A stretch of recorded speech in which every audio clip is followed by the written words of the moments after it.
Hello dear students, I am Ajay Prakash from Sanskar abroad consultancy. आज का जो हमारा टॉपिक है वो है एमबीबीएस एब्रॉड। अभी काफ़ी टाइम से एमबीबीएस के लिए बच्चे एब्रॉड जा रहे थे, कोई इशू भी नहीं था, बट सडनली यूक्रेन के अंदर भी इशू आ रहा है, रशिया में भी इशू आ रहा है, फिलीपींस में भी जो टाइम पीरियड है डिग्रीज 2 मिलती है उसकी वजह से वो एनएमसी में अप्रूव नहीं है। चाइना ऑनलाइन एजुकेशन की वजह से भी इशू आ रहा है। तो अभी बच्चे जाएँ कहाँ? तो देखिए, इस टाइम सबसे बेस्ट ऑप्शन है आपके पास कजाकिस्तान, किर्गिस्तान, आर्मेनिया, जॉर्जिया। लेकिन अभी जो टॉप ट्रेंडिंग कंट्री चल रहा है वो है कजाकिस्तान। कजाकिस्तान में भी 10 से 12 यूनिवर्सिटीज़ हैं। कजाक नेशनल है, कजाक रशियन है, साउथ कजाक है, अस्ताना है, तो काफ़ी यूनिवर्सिटी। अब बच्चों का अमूमन क्वेश्चन रहता है कि सर मैं इस यूनिवर्सिटी में चला जाऊं, इसकी रैंकिंग तो बहुत हाई है, सर इस यूनिवर्सिटी में चला जाऊं, इसका ये तो 100 साल पुरानी है, ये 1000 साल पुरानी है, ये सोवियत यूनिवर्सिटी है। यार आप एक चीज़ क्यों नहीं समझते कि जो यूनिवर्सिटी इतनी पुरानी है वो उस कंट्रीज़ के लिए पुरानी है, पहली चीज़ तो ये। और दूसरी चीज़ है कि जो आपका टीचिंग है, इंडिया का जो एमबीबीएस का पाठ्यक्रम है, जो करिकुलम है, वो अभी पिछले 20, 25, 30 सालों में चालू हुआ है।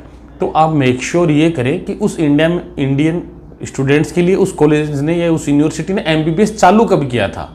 10 साल पहले किया था। उससे कोई बैच पास आउट है या नहीं है, ये चीज़ आप सबसे पहले मेक श्योर कीजिए। दूसरा, आप मेक श्योर ये कीजिए कि उसमें कितने बच्चे बैठे थे और कितनों का एमसीआई क्लियर हुआ। अब आप उस परसेंटेज पे मत जाइए। अब एक यूनिवर्सिटी में 10 बच्चे बैठे थे और उसमें से 7 सेलेक्ट हो गए और 3 सेलेक्ट नहीं हुए, और एक यूनिवर्सिटी के अंदर 3 बच्चे बैठे थे और तीनों सेलेक्ट हो गए, तो आपको लगेगा सर इसका तो 100% एमसीआई रिकॉर्ड हो गया। तो कम बच्चों की संख्या में एमसीआई रिकॉर्ड हाई होना बहुत नॉर्मल है। लेकिन जब वो चीज़ ह्यूज संख्या में चली जाती है, जैसे 200 बच्चे बैठे थे, उसमें से अगर किसी यूनिवर्सिटी के 100 सेलेक्ट हो रहे हैं तो मैं उसको बहुत हाई मानता हूँ, इवन 2 बच्चों में 100% वाली यूनिवर्सिटी से। तो पहली चीज़ तो आप ये देख लीजिए। दूसरी चीज़ मैं आज आपको डिस्कस करने के लिए बैठा हूँ कि एब्रॉड जाने के बाद रहता क्या, बच्चों को ये क्वेरी रहती है यहाँ से तो वो चले जाते हैं, फिर क्या लॉन्ग टाइम वहाँ रहना पड़ता है, 6 साल के लमसम।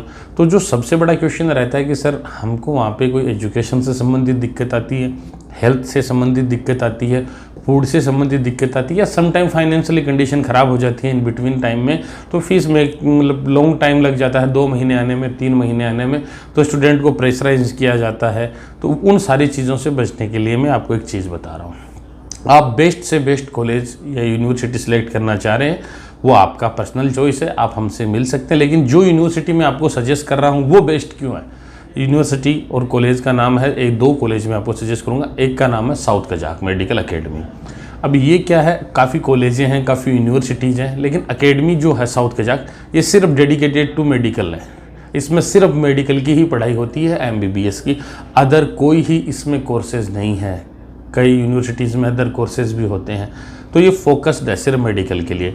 सेकेंडरी, इसके अंदर जो वाइस डीन है वो अपने इंडियन है, कुछ टीचर्स भी इसमें इंडियन है, इंडियन फूड है, तो सारा फील आपको इंडिया के जैसा मिलता है। दूसरा चीज़ ये कि फ़ीस इसकी बहुत मिनिमम है, $4000 इसकी फ़ीस है, जो आज पर ईयर लमसम 3 लाख रुपए होती है। वो भी आपको 2 टुकड़ों में देनी है, 1.5 लाख रुपए। तो कॉलेज की फ़ीस बहुत ज़्यादा नहीं है, लमसम 15-16 लाख रुपए। अब आप खाने पीने रहने का जो खर्चा लगता है वो आप सेल्फ पे करते हो, जो फ्लाइट वगैरह का है।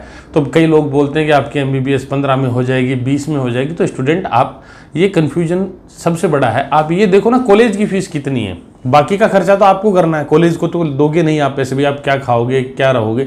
अब फर्स्ट ईयर में तो हॉस्टल कंपलसरी होता है कई कॉलेजों में, सेकेंड ईयर से कंपलसरी नहीं होता, तो आप आउटसाइड भी रह सकते हो। उस कंडीशन में क्या फ्लैट की रेट रहती है, वो depend on city, depend on areas होता है।